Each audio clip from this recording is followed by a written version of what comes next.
Sahabat wanita, salam jumpa dengan saya Anneke. Saya hadir lagi di ruang dengar Anda untuk memandu acara Wanita Berpengharapan. Saya senang sekali bisa berbagi pengetahuan kepada Anda berkaitan dengan kesehatan dan juga pelajaran rohani. Hari ini di bagian pertama acara ini, saya akan bagi informasi tentang penyebab kanker. Ibu Lilis Gantari akan berbagi pelajaran rohani di bagian kedua nanti dengan topik Tuhan melihat segalanya. Selamat mengikuti.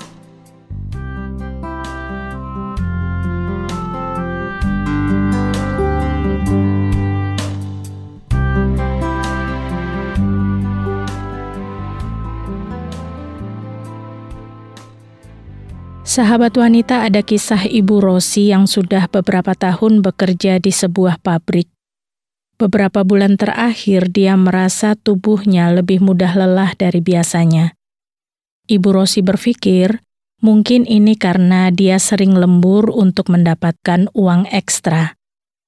Tetapi lama-kelamaan dia menyadari bahwa dirinya tidak lagi bisa bekerja sebaik sebelumnya. Sampai akhirnya, pimpinan Ibu Rosi memanggilnya dan memberitahu bahwa hasil produksinya tertinggal jauh dibandingkan rekan kerjanya yang lain. Ibu Rosi semakin khawatir. Pimpinannya menyarankan supaya dia memeriksakan dirinya ke rumah sakit. Seminggu kemudian, Ibu Rosi pergi ke rumah sakit untuk periksa. Ada komunikasi yang panjang dengan dokter, ada beberapa pertanyaan yang disampaikan, salah satunya tentang pekerjaan dan lingkungan pekerjaannya. Semua dijawab dengan baik dan jelas oleh Ibu Rosi, termasuk penjelasan bahwa dirinya memang bekerja di pabrik yang setiap hari berurusan dengan bahan-bahan kimia. Saran dokter, Ibu Rosi harus konsultasi dengan pimpinannya dan mencatat semua bahan kimia yang berhubungan langsung dengan dirinya. Ibu Rosi mendata semua daftar bahan-bahan kimia yang digunakannya ketika bekerja sehari-hari. Kemudian dia kembali menemui dokternya. Dokternya memberitahu bahwa Ibu Rosi terkena leukemia, sejenis kanker darah. Ketika melihat daftar bahan kimia yang dicatat Ibu Rosi, dokter itu menjelaskan salah satu penyebab kankernya adalah paparan dari bahan-bahan kimia itu. Apalagi, Ibu Rosi sudah bekerja dengan bahan-bahan kimia itu selama bertahun-tahun. Dokternya menyarankan supaya Ibu Rosi segera berhenti dari pekerjaannya dan memulai perawatan kankernya. Kisah ini mungkin mengkhawatirkan kita. Tetapi faktanya Ibu Rosi punya banyak teman dengan kondisi yang serupa, mengalami kanker akibat paparan dari bahan-bahan kimia di tempat kerja mereka. Bagaimana seseorang bisa terkena kanker? Ada banyak penyebabnya. Penyebab pertama adalah nutrisi. Pola makan tertentu bisa menyebabkan kanker. Makanan dengan kandungan gula yang tinggi dan serat yang rendah bisa menyebabkan kanker usus besar. Serat adalah kandungan yang paling banyak terdapat dalam buah dan sayur. Yang baik dikonsumsi adalah makanan dengan kandungan serat yang tinggi dan kandungan gula yang rendah. Kalau pola ini terbalik, kita banyak makan dengan makanan yang kandungan seratnya rendah dan gulanya tinggi, ini sama dengan kita meningkatkan kanker usus besar.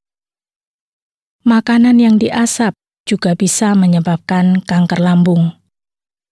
Rokok adalah penyebab utama dari kanker paru-paru pada pria maupun wanita. Angka penderita kanker paru-paru bisa terus meningkat hanya karena rokok. Rokok juga bisa meningkatkan risiko seseorang terkena kanker payudara dan kanker usus besar. Sehingga bisa dikatakan bahwa rokok merupakan salah satu penyebab utama dari berbagai masalah kesehatan. Penyebab kanker yang lain adalah infeksi. Faktanya, angka penderita kanker hati atau liver bisa mengalami peningkatan karena banyaknya penderita hepatitis B yang kemudian terkena kanker hati. Untuk mencegahnya, anak-anak sudah bisa diberikan vaksin untuk penyakit hepatitis B, sehingga bisa diprediksi bahwa 20-30 tahun ke depan, angka kematian akibat hepatitis B maupun kanker hati akan berkurang secara signifikan. Para ahli juga mengatakan bahwa obesitas juga bisa menyebabkan kanker. Obesitas bisa meningkatkan risiko seseorang terkena kanker payudara, kanker usus besar, kanker prostat, dan kanker paru-paru. Ini merupakan berita buruk karena dalam 10 tahun terakhir, terjadi peningkatan angka obesitas yang cukup signifikan di dunia. Peningkatan ini akan mengarah kepada kenaikan masalah-masalah kesehatan, seperti berbagai serangan kanker tadi. Kalau kita sudah tahu beberapa penyebabnya, pertanyaannya, mengapa banyak orang tetap saja merokok, makan dalam jumlah yang terlalu banyak, dan punya gaya hidup yang tidak sehat? Mungkin beberapa orang tidak tahu apa konsekuensi dari perilaku mereka. Tapi kebanyakan orang pasti tahu kalau mereka makan terlalu banyak dan tidak olahraga, maka akan beresiko mengalami masalah kesehatan. Ini di luar masalah genetik yang bisa juga punya peran dalam hal ini. Hal penting yang perlu kita pahami adalah kehidupan kita berada di lingkungan yang bisa menyebabkan berbagai penyakit, termasuk kanker. Kita perlu mempelajari, memahami, dan menghindar dari semua penyebab itu. Dan kalau gangguan kanker sudah kita alami, pengobatan terhadap gangguan ini perlu dilakukan dengan baik. Jadi kanker itu penyebabnya banyak. Kalau penyebabnya karena genetik, kita perlu menjaga dengan baik kehidupan kita dan lingkungan, supaya kita tidak menjadi generasi penerus kanker. Selain itu, pola makan tertentu bisa juga menyebabkan kanker. Makanan dengan kandungan gula yang tinggi dan serat yang rendah bisa menyebabkan kanker usus besar. Yang baik adalah konsumsi makanan dengan kandungan serat yang tinggi dan kandungan gula yang rendah. Serat adalah kandungan yang paling banyak terdapat dalam buah dan sayur. Jangan sampai terbalik, karena kalau pola ini dibalik, kita banyak makan dengan makanan yang kandungan seratnya rendah dan gula tinggi, ini sama saja kita meningkatkan kanker usus besar. Makanan yang diasap juga bisa menyebabkan kanker lambung.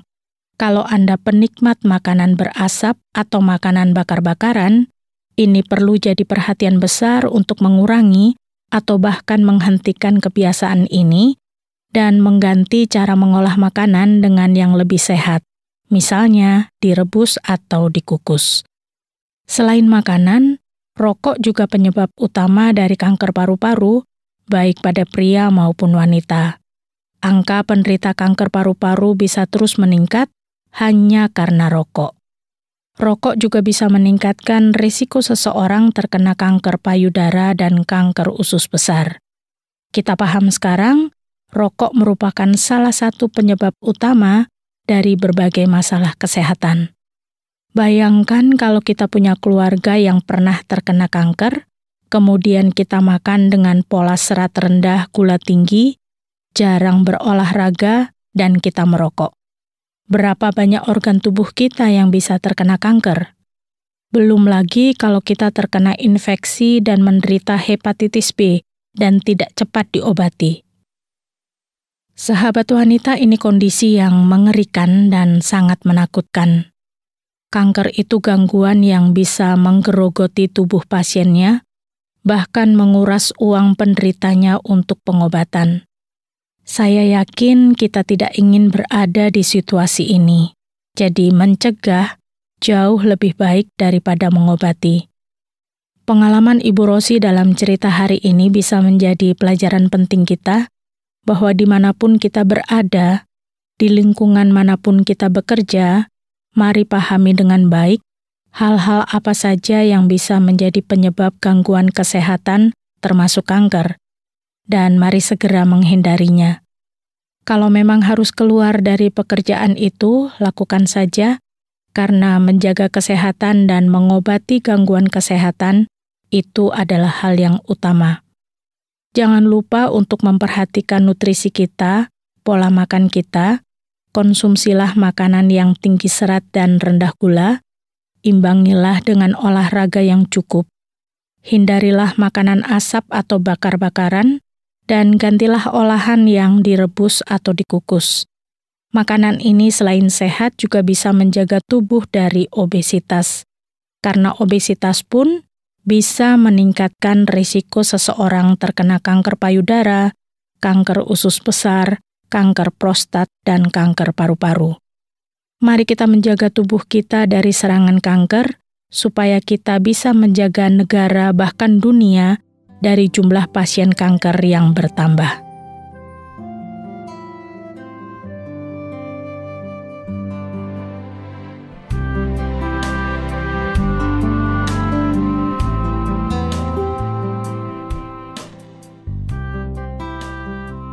Sahabat wanita, mencegah lebih baik daripada mengobati masih menjadi moto yang perlu kita pegang teguh. Semoga informasi tentang penyebab kanker menolong kita untuk tetap menjaga kesehatan kita.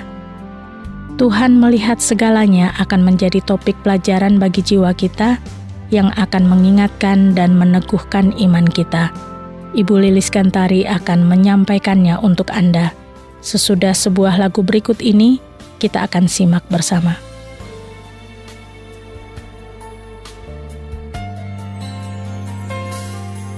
Setiap waktu yang berlalu di dalam hidupku, tak satu pun peristiwa yang tiada kau tahu. Bukan hanya dengan kata kau buktikan semua, bahwa aku selalu ada di tanganmu, di hatimu. Bapa yang sempurna, Engkau tahu pasti bagaimana mengasihi aku, mencintaku, mengerti hidupku.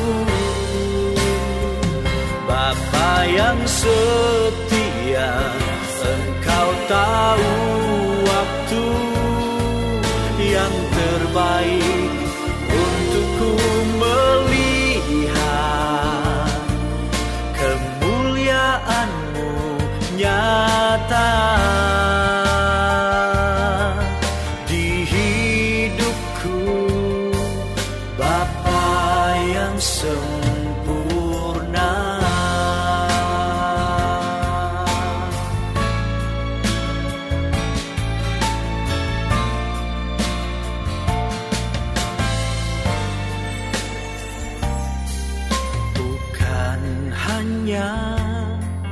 Dengan kata kau buktikan semua,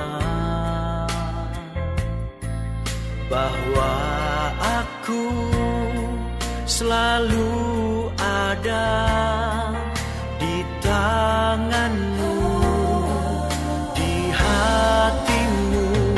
Bapa yang sempurna, Engkau tahu pasti bagaimana mengasihi aku, mencintaku, mengerti hidupku. Bapa yang setia, Engkau tahu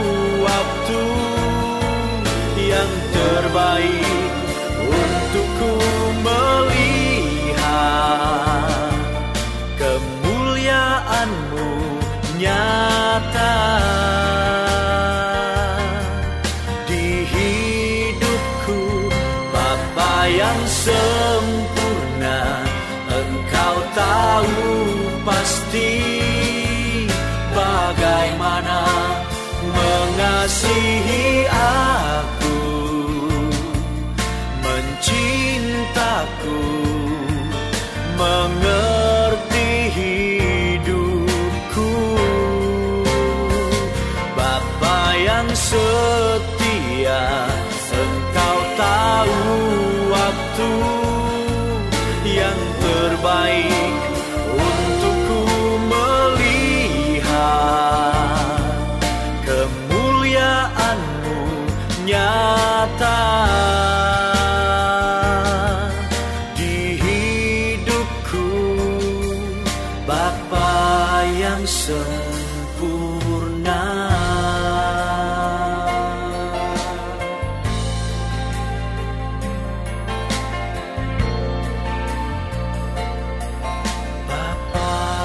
Sempurna.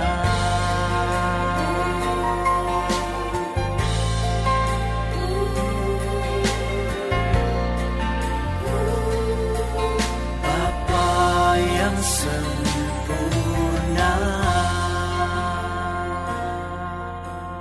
Sahabat, suatu hari uang yang ada di dompet saya hilang sebanyak 200.000. Selain saya, di rumah ada 2 orang, 1 keponakan saya dan 1 pembantu saya. Seketika itu saya langsung menuduh pembantu saya, dan ketika saya tanya, dia tidak mengaku kalau dia mengambil uang saya. Bahkan dia bertanya kepada saya begini, "Apakah ibu melihat saya membuka tas ibu, lalu mengambil uang ibu?" Pertanyaan pembantu saya ini menyadarkan saya bahwa saya tidak bisa melihat siapa yang membuka tas dan mengambil uang saya. Saya juga tidak bisa melihat pembantu saya itu mengambil uang saya. Lalu saya bertanya-tanya, siapa kira-kira yang membuka tas dan mengambil uang saya? Sahabat, manusia sangat terbatas. Manusia tidak bisa melihat segalanya. Mata manusia sangat terbatas kemampuannya. Ia tidak bisa melihat orang atau benda di segala tempat dalam waktu yang bersamaan. Saya juga tidak bisa mengawasi pembantu saya atau anak-anak saya di semua tempat. Saya ada di dapur. Tidak mungkin saya tahu bila ada orang yang masuk ke kamar saya dan membuka tas serta dompet saya. Ketika saya ada di rumah, saya tidak mungkin bisa melihat anak saya yang sedang ada di Jakarta. Meskipun ada teknologi yang canggih, tetap saja kita tidak bisa melihat orang atau benda di berbagai penjuru dunia. Kita sangat terbatas. Hanya Tuhan Allah yang bisa melihat segalanya, dimanapun dan kapanpun. Firman Tuhan dalam kitab Amsal pasal yang ke-15 ayat yang ke-3 mengatakan, "Mata Tuhan ada di segala tempat, mengawasi orang jahat dan orang baik." Kemudian, lebih jelas lagi bagaimana Tuhan melihat apa saja yang kita lakukan dan dimanapun kita berada. Tuhan bisa melihat semuanya. Raja Daud dalam Mazmur pasal yang ke-139 menggambarkan betapa Tuhan sanggup melihat segalanya tentang kita, dimanapun kita berada. Mari kita mendengarkan apa yang dikatakan Raja Daud tentang Tuhan yang Maha Melihat itu. "Tuhan, Engkau menyelidiki dan mengenal aku. Engkau mengetahui kalau aku duduk atau berdiri. Engkau mengerti pikiranku dari jauh. Engkau memeriksa aku kalau aku berjalan dan berbaring. Segala jalanku Kau maklumi. Sebab sebelum lidahku mengeluarkan perkataan, sesungguhnya semuanya telah Kau ketahui ya Tuhan. Dari belakang dan dari depan, Engkau mengurung aku, dan Engkau menaruh tangan-Mu ke atasku. Terlalu ajaib bagiku pengetahuan itu. Terlalu tinggi, tidak sanggup aku mencapainya. Kemana aku dapat pergi menjauhi Roh-Mu? Kemana aku dapat lari dari hadapan-Mu? Jika aku mendaki ke langit, Engkau di sana. Jika aku menaruh tempat tidurku di dunia orang mati, di situ pun Engkau. Jika aku terbang dengan sayap fajar dan membuat kediaman di ujung laut, juga di sana tangan-Mu akan menuntun aku, dan tangan kanan-Mu memegang aku. Sahabat, apa yang Anda pikirkan ketika Anda mendengar firman Tuhan yang mengatakan mata Tuhan ada di segala tempat, mengawasi orang jahat dan orang baik? Juga mengenai pernyataan Daud yang menggambarkan betapa Tuhan mengetahui segala hal tentang diri Daud. Tentu Anda akan mengatakan bahwa tidak ada yang bisa kita sembunyikan dari Tuhan. Anda juga akan mengatakan bahwa sia-sia menyembunyikan perbuatan jahat kita, karena Tuhan mengetahui dan mengawasi semua perbuatan kita. Sahabat, Anda pasti sangat senang dan bersyukur kepada Tuhan, karena Tuhan melihat perbuatan baik Anda. Tetapi, mungkin Anda tidak begitu senang, karena walaupun Anda sudah menyembunyikan perbuatan jahat Anda dari orang lain, Tuhan tetap tahu. Kita tahu bagaimana Adam dan Hawa sembunyi dari Tuhan setelah mereka tidak taat kepada Tuhan, justru mengikuti kemauan iblis. Tetapi Tuhan tahu di mana mereka berada. Sahabat, sekarang kita sadar Tuhan Maha melihat. Tuhan ada dimanapun, dan Tuhan melihat siapapun. Oleh sebab itu, lebih baik kita mulai dari sekarang melakukan hal-hal yang baik yang menyenangkan hati Tuhan.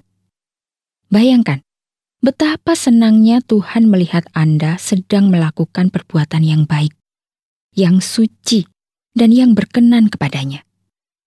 Apa yang berkenan kepada Tuhan adalah melakukan kehendak-Nya seumur hidup kita. Jangan lagi melakukan hal-hal jahat dan menganggap Tuhan tidak melihat atau Tuhan tidak tahu.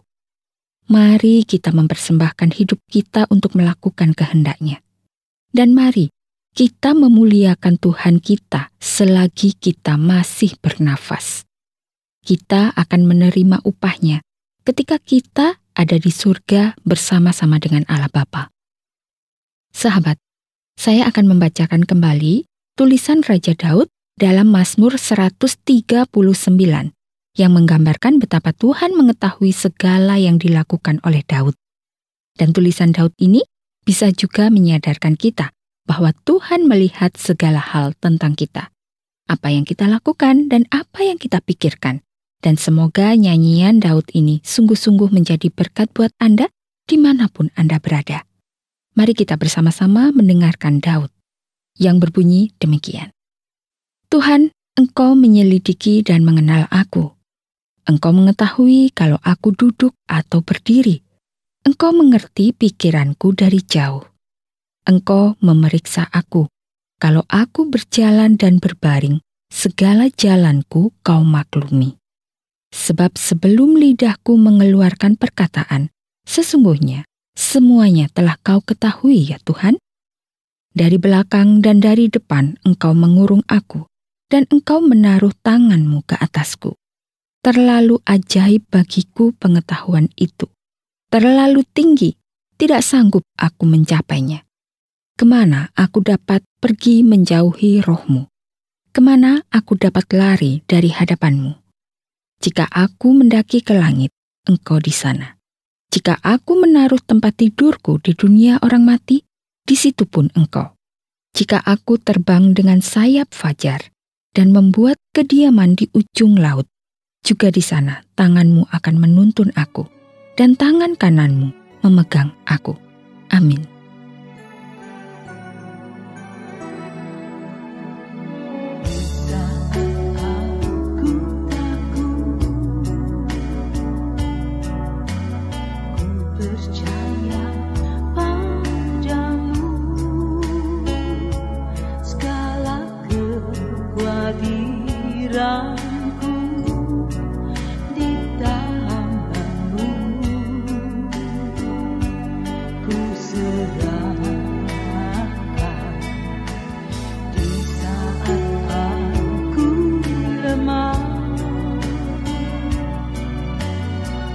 Bersandar pada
serahkan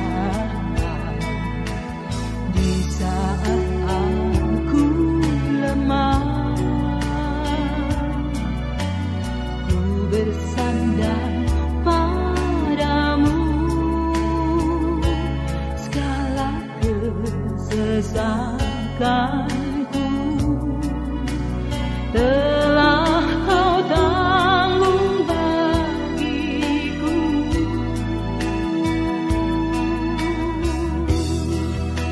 Sebab Engkau Allah yang ku percaya, di dalam hatiku hanya Engkau Yesus yang sanggup. Sahabat wanita, acara Wanita Berpengharapan akan berakhir saat ini, tetapi tetap nantikan kehadirannya di waktu yang akan datang. Informasi baru dan pengharapan baru akan terus kami bagikan untuk Anda. Jadi jangan lupa untuk selalu menyediakan waktu untuk mengikuti semua informasi pentingnya. Kalau Anda punya pertanyaan, mau menanggapi acara ini, atau ingin berbagi pengalaman hidup, silakan kirimkan kepada kami, Wanita Berpengharapan, bisa melalui SMS atau WhatsApp di nomor 081 333 777 386. Sekali lagi di nomor 081 333 777 386. Saya Anneke mohon diri, sampai jumpa.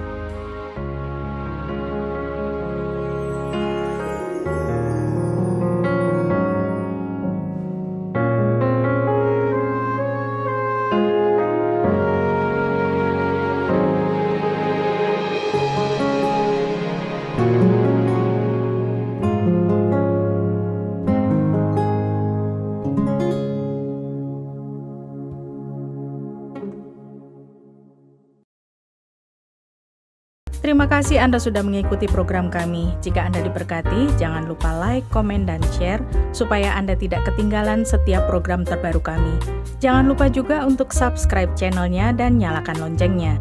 Jika Anda ingin mendukung pelayanan kami, bisa melalui rekening kami berikut ini atau menghubungi kami di sini.